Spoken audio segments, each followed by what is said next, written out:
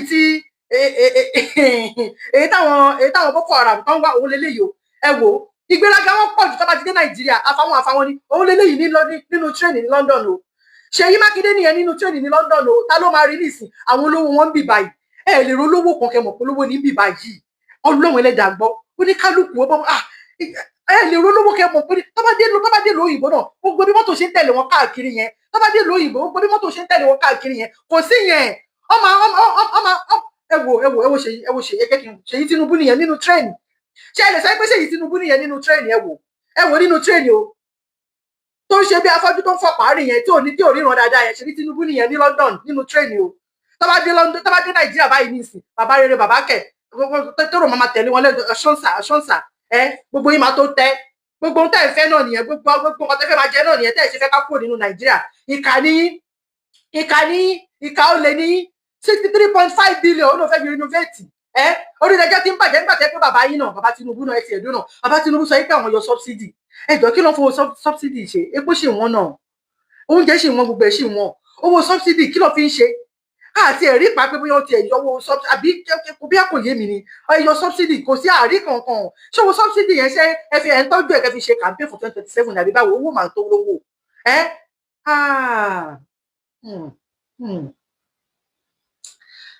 Ọlọ́run gbá ìran mi kò nínú oko ẹrú gbá ìran mi kò nínú oko ẹrú ẹ wá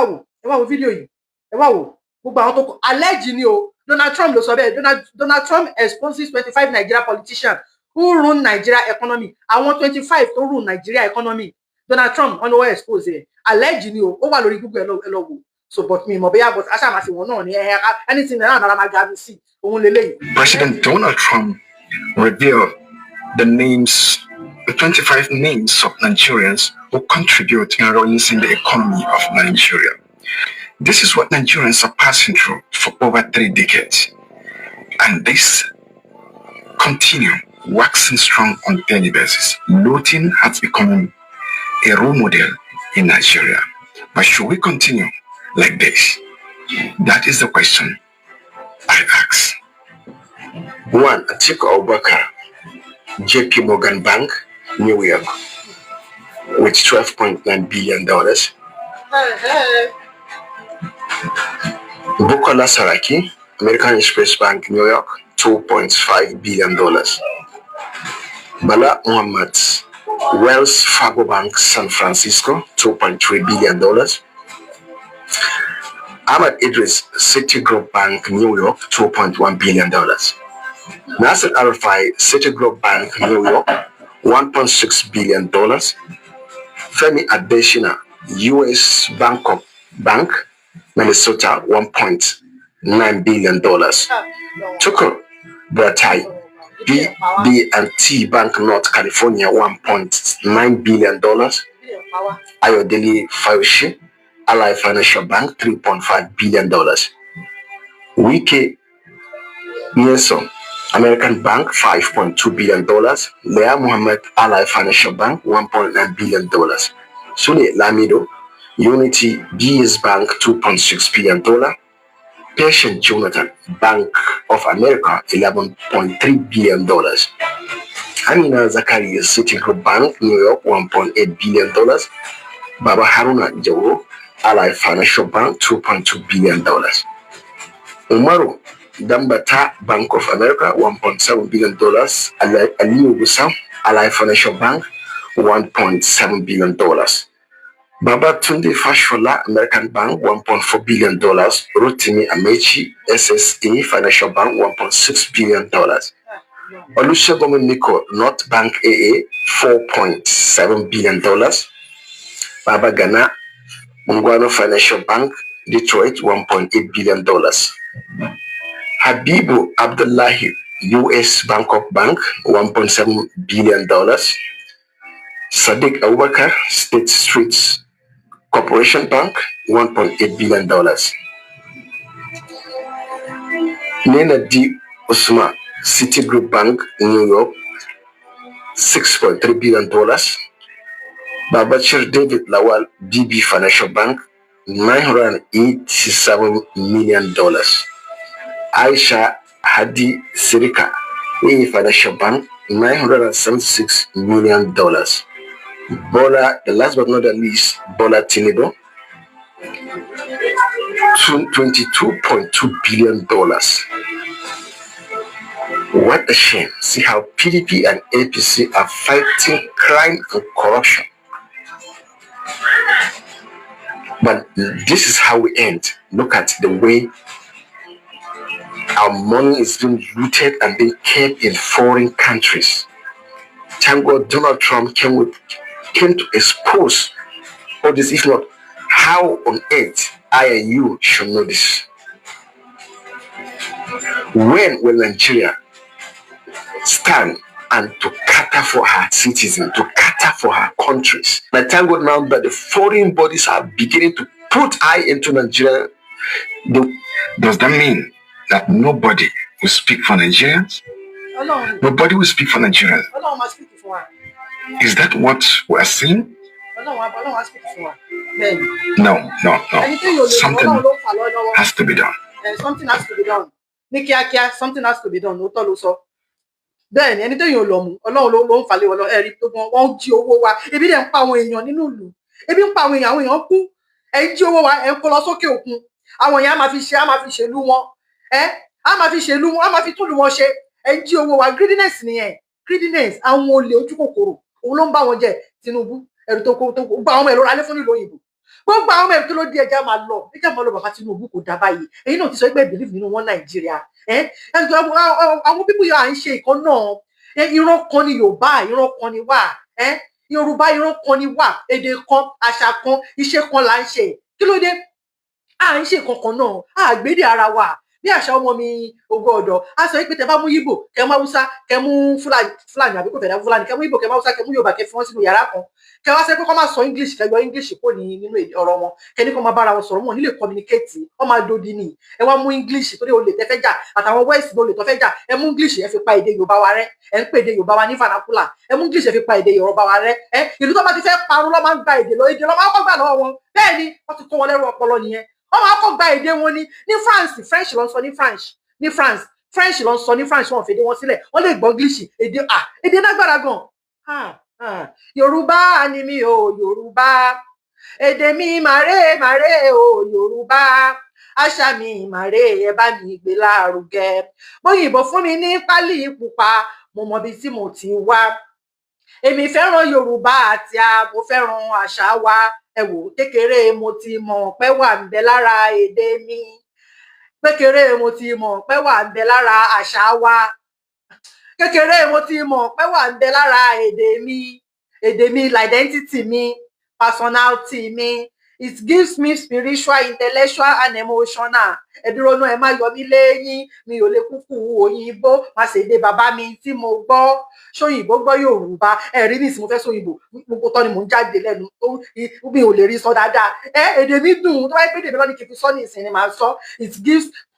It gives me spiritual, intellectual and emotional. Ẹ dúró náà, ẹ má yọ mí lẹ́yìn, mi ò lè, bí a bọ́ ṣe ń kọ́ nìyẹn mi ò kúkú mọ̀. Ẹ dúró náà, ẹ má yọ mí lẹ́yìn, mi ò lè kúkú òyìnbó, má ṣe dé bàbá mi tí mo gbọ́. Ṣóyìnbó gbọ́ Yorùbá, òyìnbó gbọ́ Yorùbá, wọ́n máa sọ kátàkátà ni. Ní France, French ló ń sọ, èdè wọn ni. Ní Spain wọ́n sọ Spanish, èdè wọn ló ń sọ. Ní Italy ṣe èdè wọn làwọn náà sọ, ṣé Italiano lèdè wọn mi mọ̀, but èdè wọn ló ń sọ ṣá, bí Italiano ló ń pè, èdè wọn ló ń sọ. Ní Holland wọ́n ń sọ Dutch ló ń sọ ní Holland, àbí mo parọ́? Dutch ló ń sọ ní Holland. India náà wọ́n ń sọ èdè wọn ní India náà ni. Russia èdè wọn ló ń sọ ní Russia. Germany èdè wọn ló ń sọ ní Germany. Àìmọye ìlú bẹ̀bẹ̀, even ní Ireland ó kàn jẹ́ pé torí pé ó jẹ́ káwọn British wọn colonize wọn nígbà kan, àwọn náà wọ́n sọ English, ṣùgbọ́n tẹ́ ẹ bá dé inú àwọn oko, tẹ́ ẹ bá dé inú àwọn fáàmù yẹn, Irish ló ń sọ, because ọmọ mi first born mi àkọ́bí mi Irish school ló ń lọ. Irish school tó ti ń sọ Irish, pure Irish ló ń sọ. Irish ló fi ń ṣe maths, ló fi ń ṣe English, ló fi ń ṣe science, ló fi ń ṣe gbogbo nǹkan tó ń ṣe Irish ni. Torí anyway ẹ jẹ́ n dádúró bẹ́ẹ̀, but Irish school ọmọ mi ń lọ, ó fluent gan nínú Irish, because iṣẹ́ tó fẹ́ ṣe ó máa need láti sọ pé kó gbọ́ èdè wọn. So Irish school ló lọ, also Irish mi báyìí, gbogbo àwọn ọmọ tó dẹ̀ wà nínú school pátápátá Irish ló ń sọ. Ṣé bínú ilé kan ló ti jáde? Ó pẹ́ pé àwọn British lọ́kàn gba èdè wọn díẹ̀ tó jẹ́ pé wọ́n ń sọ English, because Irish le láti gbọ́ èdè wọn ní Republic of Ireland, Irish le láti gbọ́, àti kọ́lẹ̀ gan ó le gan, ká má ètò àṣẹ pé èèyàn tó wá fi ń kàwé, torí Irish school ló lọ. So Irish ló ń sọ Irish mi báyìí náà, kí ló dé? Ìlú tó bá ti fẹ́ parun wọ́n máa ń gbèdè lọ́wọ́ wọn ni. Ẹ jẹ́ ká náà máa sọ Yorùbá wa, ẹ jẹ́ ká máa sọ Yorùbá dùn, ká máa fi Yorùbá ṣe sáyẹ̀nsì, ká máa fi Yorùbá ṣe gbogbo nǹkan, ẹ mú English fi gbèdè wa lẹ́nu wa. Ìkànnì yẹn Nàìjíríà gọ́ọ̀mẹ̀ntì o. Ẹ wò, mò ń wo ibi tí ìyà máa jẹ lára yín. Ọlọ́run ó kù díẹ̀ fún yín ni, tó bá yẹ pé ẹ wọ ẹjú ni, tàbí ẹni pásítọ̀, ẹni wòlíì, ẹni àfa, ẹni adáhùn ṣe tó ń wọ ẹjú fún yín ni, tó bá sọ fún yín pé ọmọ Yorùbá ń bọ̀, ẹ̀rù á bà yín, jìnnìjìnnì á bà yín. Ọlọ́run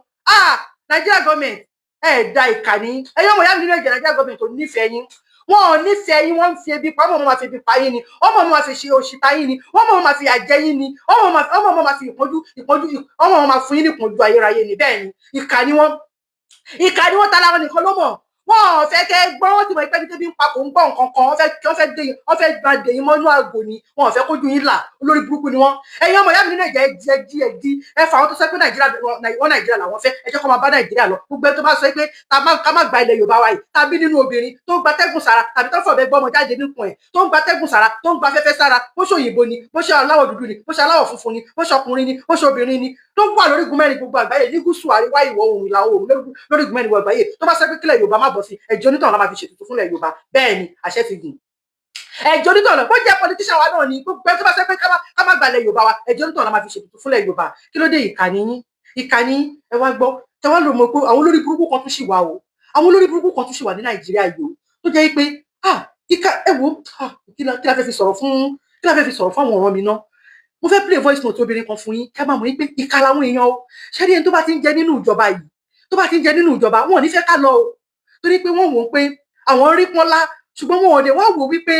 àwọn ọmọ àwọn kọ́kọ́jọ́ wájú mo fẹ́ play voice note obìnrin kan fún yín ká máa wò pé abiagba lobìnrin kì í ṣàbíamọ ní expect obìnrin yóò lè máa sọ̀rọ̀ nǹkan báyìí ọ̀rọ̀ tó ń sọ yìí ó ń sọ̀rọ̀ ẹni bí pé òun pítí àwọn tó ń pa kò pítí àwọn tó ń pa o tẹ bá gbọ́ voice note mọ́ ìjọ́ tó lọ fẹ́ ẹyọ ọmọ ìyá mi nínú ẹ̀jẹ̀ mo fẹ́ kẹ́ farabalẹ̀ kẹ́ gbọ́ voice note yẹn kẹ́ digest ẹ̀ kẹ́ rí wípé ìkà ni gbogbo àwọn àgbààgbà wa nílẹ̀ Yorùbá àwọn tó wà ní politician yẹn tó ń jẹ nínú òṣèlú Nàìjíríà yẹn wọn ò fẹ́ ká pín ẹ wá gbọ́ voice note obìnrin yìí kẹ́ rí pé obìnrin yìí ìkà ni kò nífẹ̀ẹ́ wa rárá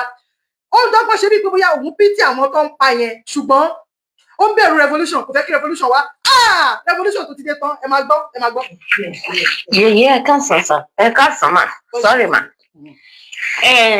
mo rí fídíò yìí mo wá ní kí n ṣe àpẹ̀lú yín kó mi má bàa tẹ̀yìn wọ bí Yorùbá lẹ́nu káwọn pípọ̀ má bàa call for resolution for bàbá òṣì ẹ wo nǹkan tó ń ṣẹlẹ̀ ń Katsina lọ́wọ́lọ́wọ́ àwọn fún àwọn ti kó àwọn youth wọn síta tí ò dẹ̀ sẹ́ni tó lè pè wọ́n padà tí ò sí àmì tó lè lọ dá wọn dúró wọ́n rẹ́dì láti fight Boko Haram tó ń pa wọ́n anybody tó ń pa wọ́n àwọn náà fẹ́ pa wọ́n padà wọn à lè dúró dìgbà tí wọ́n bá pa wọ́n tán o everybody wọn ní kíní yìí ń kàn bí honorable bí senator bí anybody torí ó ń kan family wọn unknown to us as a Yoruba now mama kíní máa affect bàbá o ìyá òṣì kí ìtàn máa wá sọ pé ìgbà ayé Yorùbá ní Nàìjíríà túká tó fọ́ká kò ní dáa fún tán revolution lẹ́wọ̀n yìí o and so fucking well táwọn enemy bàbá bá ti lè gba bí ìwọlé kò sí state tó láyàrú ilé ìtẹ́lẹ̀ wọ́n ti jí àwọn náà ti jí níbi tó ń tutù yìí ìyá wèrè bí Katsina ṣe ṣe báyìí Benue a máa múra Jos a máa múra revolution náà pè yín o because bó ṣe múra bá ṣe ń jí yẹn àwọn enemy àgbàbẹ̀ wọlé bá kó adúrú èrò tó wà ń bí tán join ẹ̀ máwọn tó kù tán dé Àbújá wọn á lé bàbá wọlé bàbá tó ti wọlé ẹjọ́ máa ẹ jẹ́ ká wá solution ẹ kéde ilé ìfúgbọn bá Gani Adams gbogbo èèyàn ní ìdàtí gbọ́ àwọn ọba gan ní ìdàtí wo ilé ìkan wo fídíò yìí pé nǹkan ti ń ṣẹlẹ̀ o kómi má bá tẹ̀yìn wọ bàbá lẹ́nu ká má bá gbẹ̀yìn yọ sí revolution lẹ́wọ̀n yìí o mo ní kí n ṣàlàyé fún yín kẹ́ lè ti bí ìgbé bẹ́ẹ̀ yẹn kẹ́ pé àwọn lọ́balọ́ba líjòyè kán tètè mọ nǹkan tó ń fẹ́ ṣe sí o wọn lè lajúlẹ̀ dìgbà tán bá pa wọ́n tán mi blame wọn o but àkíyèsí pàtàkì bàbá gbọ́dọ̀ lo capacity ẹ̀ káwé ẹ̀ láti rí i pé àwọn sójà ń ṣe nǹkan tó yẹ kán ṣe. We have soldiers, we have police, we have navy, we have civil defence. Bí kankan tó lè gbèjà ọmọ aráàlú kò wá sẹ́ni tá dúró kán pa èèyàn kan o. Má ṣe ń pààyàn ló ń kan ìdílé sẹ́nítọ̀, ìdílé rẹ́ẹ̀pù, ìdílé gómìnà o. So now àwọn náà ti jí níbi táwọn náà sùn sí o.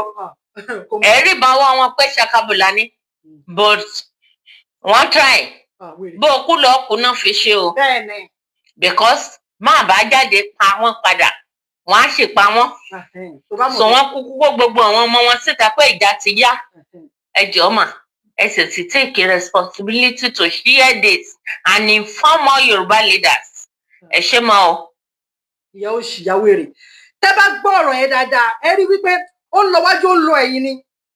ó ń fẹ́ ó ṣe bí pé òun bí sí wọn wípé wọ́n pa wọ́n wípé àwọn náà wá jáde ṣe understand ṣùgbọ́n nǹkan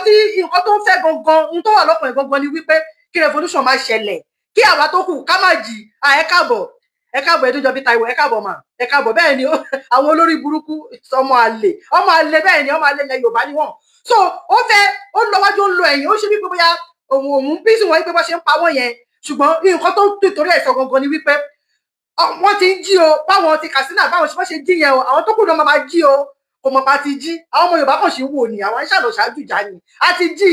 kò ní dáa fún ẹnu tó fi sọ̀rọ̀ yẹn àti wọ́n àti ẹni tó sọ pé kọ́ máa lé bàbá wọlé bàbá wo ni wọn ò ní lé wọlé ṣé bàbá aráyè títí wa ni bàbá tó ti wọlé tipẹ́tipẹ́ extra time ni bàbá ń lò báyìí nísìn Ọlọ́run ṣíkíní báyìí ló kù fún bàbá ìyá òṣì ìyá burúkú ìyá àranù wọ́n pa wọ́n sọ̀rọ̀ ó ní kó pe Gani Adams kó pa àwọn ọba kó ṣe kinní kan àwọn ọba máa ká àwọn adáhùn nílẹ̀ Yorùbá abájọ so revolution ó dẹ́rù bà wọ́n aṣọ bẹ̀rù revolution abájọ táwọn ọmọ bá fẹ́ ṣe protest wọ́n máa yín tear gas wọ́n máa lé wọn wọlé headback government wọ́n fi tear gas lé wọn wọlé tó bá ti ṣe nǹkan ọ̀hún fẹ́ ìpéjọ ẹ̀rù máa ń bà wọ́n pé kó má lọ di revolution kó má lọ di pé kiri ẹ̀rù ń bà wọ́n abájọ ń bẹ̀rù ẹ̀yin ẹran mi ẹ̀yin ọmọ Yorùbá ṣe ti rí nìsín pé mo sọ náà mo ní àwọn tá à ń bẹ̀rù àwọn náà ń bẹ̀rù wà ẹjọ́ tó lọ jẹ́ ká jì pátápátá là ń fọ́jú kùmọ̀kùmọ̀ là ń dẹ́tẹ̀ ojú àfọ́fọ́ tán ìjà ló ń dà bó lè dogun bó lè dìjà kó dìjà ni ṣé ẹ̀ ń gbọ́ nísìn ọ̀rọ̀ yáyà àgbà tá à ní gbé bọ́ fún wa níbọn náà kọ́ta bá ní ká fi defend ara wa ká fi protect ara wa náà ọ̀gá àwọn DSS ó ti sọ fún wa ó ní ká protect ara ó náà wò ní kọ́ta wọn lè fi defend wa so gbogbo kọ́ta náà bó jẹ́ pẹ́ẹ́nu wa náà ni bó jẹ́ pàrọ̀ wa náà ni tó bá ti gbé bẹ́ẹ̀ gara ni wọ́n jẹ́ kí wọ́n bá jáde tán wọ́n ń bẹ̀rù ẹ̀ tí ì rí nǹkan kan yóò ṣí ó dẹ̀ bímọ ṣáàbíamọ nìyẹn ṣáàbíamọ nìyẹn gbọ́ nǹkan tó ń sọ bá manipulate ẹgbẹ́ ọkọ̀ tó sọ bó ṣe ń lọ wájú ló ń lọ ẹ̀yìn kí nǹkan tó ń tìtorí ẹ̀ sọ fún yóò ṣì tó pè ní pé kí wọ́n tètè mọ nǹkan tó máa ṣe sí o kó má di pa máa jí o ó dáwọn yẹn ti jí báyìí ní ìsìn kó má di pé gbogbo àwọn tó kù náà máa jí o ìgbà wo là ní jí à ń jì ó kù wọ Ọlọ́run díẹ̀ báyìí ló kù fún yín ẹ̀yin olórí burúkú ọmọ àlè tẹ́ pé gbogbo bá ṣe ń pa wá yẹn kò ká yín lára ó wà nípa àwa jí tán ní ìsìn ẹ̀rù wá ń bà yín nípa ti jí kó sọ fún bàbá wo ni kó sọ fún àti wá àti bàbá tó ní kó sọ fún ẹ wá gbọ́ question two. ọmọ àríṣe bọ́lá àbọ̀ tí arìnrìn àjò tó ń wa tírélà ṣùgbọ́n ohun tí mò ń rí láti ọjọ́ Sunday ní ọ̀nà bí tí mo wà ní Kábà ní àjọ Sunday tí mọ́tò ní 40 ó jẹ́ nǹkan tó yà mí lẹ́nu ó kéré jù ní ojúmọ́ 100 mọ́tò sójà tó jẹ́ mọ́ bọ́mbà ó ń wọlé sí ọ̀dọ̀ wa everyday mo tún wá parí mọ́tò mi lénìí mo tún kó bẹ́ẹ̀ sì mo ń bọ̀ wá sí ọ̀nà Kábà wọ́n ti ń kọjá látàrọ̀ mọ́tò tó tún kọjá lára ní ìṣẹ̀lẹ̀ ní 100 ẹ jọ. wọ́n kàn gbaṣọ sójà sí wọn lọ́rùn ni wọ́n ṣe sójà ò tẹ́lọ́rìsì ni wọ́n o.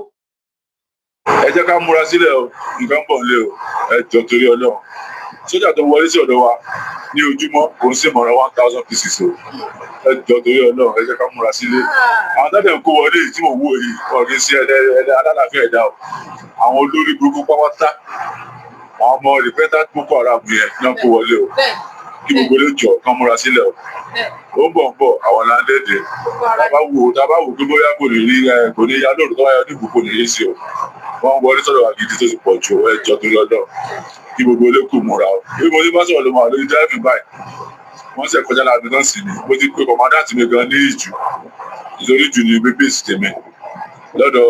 kọ̀mádàtì àyà ẹ kú múra sílẹ̀ ẹ múra sílẹ̀ gidi o wọ́n wọlé gidi o ọ̀dọ̀ wọn náà wọlé sí o ọ̀rọ̀ mi ò jù báyìí lọ kọ́lọ́ dé ọ̀rọ̀ wa ládé o ká pò lé ká bọ́ lóko ẹrú o ẹ ṣe. wọ́n wọlé aláàmù lọ dúró dè kọ́ gbọ́ fèrè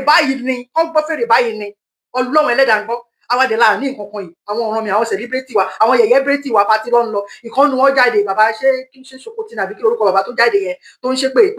tó ń sọ pé Tinubu ìyàwó tó ṣàn sọ pé àwọn 100 làwọn táwọn jáde fún campaign Tinubu ṣé ó yẹ kí irú àwọn yẹn tó máa sọ àwọn aláìní tìjú ó ti sọ pé àwọn celebrity ò ní tìjú náà wọn ò ní tìjú aláìní tìjú ni wọn tó yẹ kó tó máa sọ̀rọ̀ yẹ kó yẹ káwọn jẹ́ káwọn lọ́wọ́ máa sọ̀rọ̀ tó náà gbé bàbá yẹn wọlé àwọn lọ́ campaign bàbá wà fún wọn lówó tán á ní ohun tó ní kálukú fẹ́ pọn la lọ ń wá ihun tó ní kálukú wọn ò kí ẹ wípé bóyá kó da fẹ́lẹ̀ kan bí kò da fẹ́yàn kan táwọn bá ṣàtìrí nǹkan kan lákọ tó ń ṣe gbogbo àwọn olóṣèlú wa nìyẹn mi tara mi selfishness nǹkan tó ń ṣe wọ́n nìyẹn torí bàbá Tinubu wà fún kádọ́ bàbá Tinubu ti wọlé nìsín ó ti gbé mílíọ̀nù lé gbogbo lọ́wọ́ ni wọn ò ní sọ̀rọ̀ wọ́n á tún rẹ́dí láti ní pé kọ́ campaign fún lẹ́lẹ́kejì ni ẹ̀ṣọ́ yẹ kí àwọn yẹn tó máa sọ̀rọ̀ tó yẹ kó máa sọ̀rọ̀ àti tó lọ sí pọ́nrán Iyemọja bóyá Iyemọja ti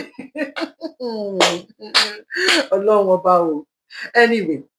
Ọlọ́run agbalẹ̀ wa fún wa láìpẹ́ láì jìnnà ẹ ṣé mo dúpẹ́ o ẹ ṣé gan oníyan ẹ ṣé ọlọ́ka ẹ ṣé bí tá máa fi àdàgbà ètò rọ̀ sí leléyìí o ó tún dijọ́ mi ọjọ́ rẹ̀ ẹ ṣé mo dúpẹ́ inú mi dùn gbogbo ẹ̀yin tẹ́ bá mi wo program mi ẹ ṣé mo dúpẹ́ o a máa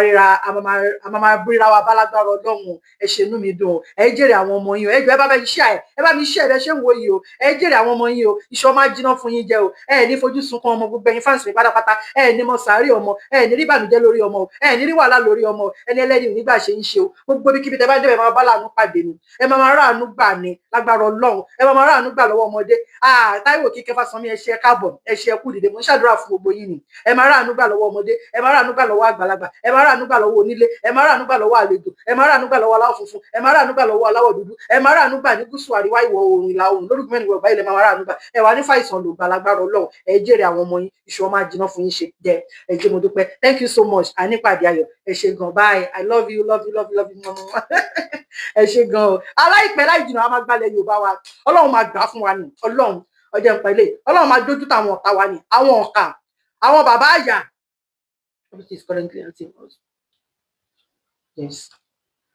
a máa gbà ní torí kà ni wọn ò nífẹ̀ẹ́ wa kẹ́ni má ní ni wọn ìkà ní gbogbo wọn ẹ ṣé gan thank you so much ẹ ṣé ó dàbọ̀ bye bye bye bye bye.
Mo jẹ́ ẹ̀jẹ́ fún orílẹ̀-èdè mi ilẹ̀ Odùduwà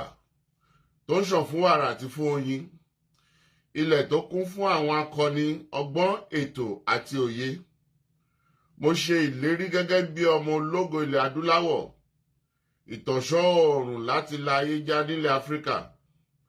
láti gbé ilẹ̀ Odùduwà lárugẹ. Mo pinnu láti fìmọ̀ ṣọ̀kan fún ìlọsíwájú ìran Yorùbá.